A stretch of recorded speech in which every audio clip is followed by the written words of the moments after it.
Could making the bed, brushing teeth, or making toast really lead to long-term independence for your loved one with an intellectual or developmental disability? Yes, and here's how. So often we think of independence as something big, like living on their own or holding a job, but really true independence is built in the small moments.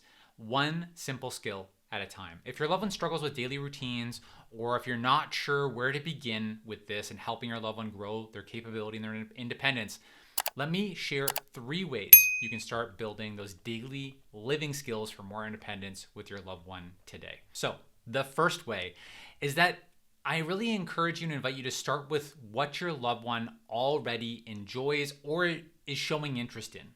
Trying to teach something that your loved one hates or isn't ready for is always going to be that uphill battle.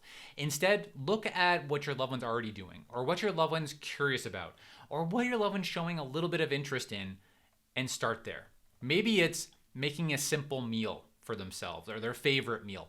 Maybe it's something around personal care where they want more privacy and would value that. Maybe it's something where your loved one's always waiting for you to do and they would rather be able to do it themselves. Maybe it's, getting dressed in the morning or some sort of self-care routine. Start with that little spark of interest that your loved one has and then help them build a routine around it.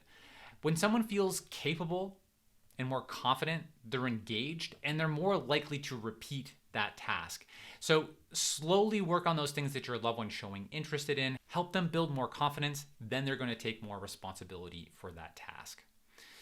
Okay, so the second thing I want to share with you is whatever that task is that your loved one's interested in, break it down into small, teachable steps. Big tasks can feel overwhelming, or things that are new that we're trying to learn can feel really overwhelming. So it's our job to support our loved ones by breaking those big tasks into small steps. Take something like toothbrushing, for example. It's not just one step, it's 8 steps or 10 steps, right? So pick up the toothbrush, put the toothpaste on the toothbrush, turn on the tap, wet the toothbrush, brush your top teeth, bottom teeth. You get the idea. So when you slow down and teach each individual step and piece at a time, your loved one gets the chance to really learn what those steps are. And then once one step clicks, they've got it and they can carry forward with that next step, right? Maybe tomorrow they can do it.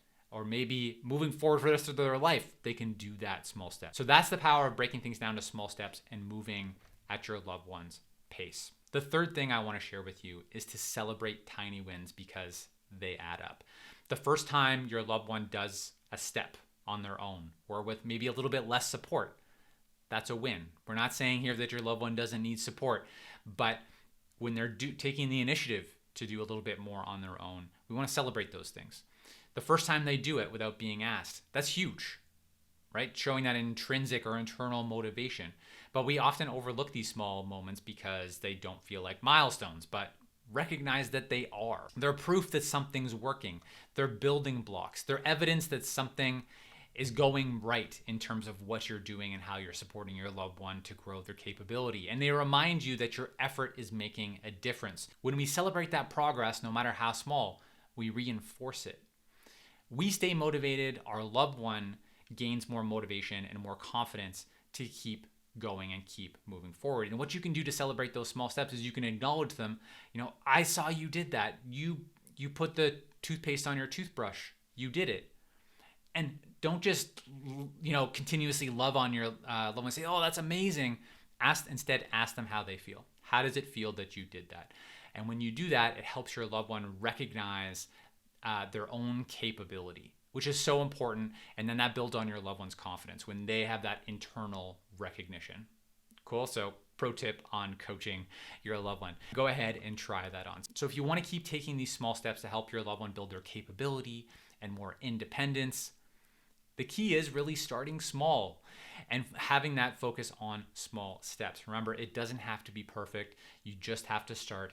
To help you with this, I invite you to go ahead and download my free Life Planning 101 guide. I've got a link for you below this video. It's going to give you more strategies on building daily living skills and help you to create that vision for what's possible for your loved one's best life. Long-term progress is built on small, everyday wins. I'm Eric Gall. Together, let's take a small step forward.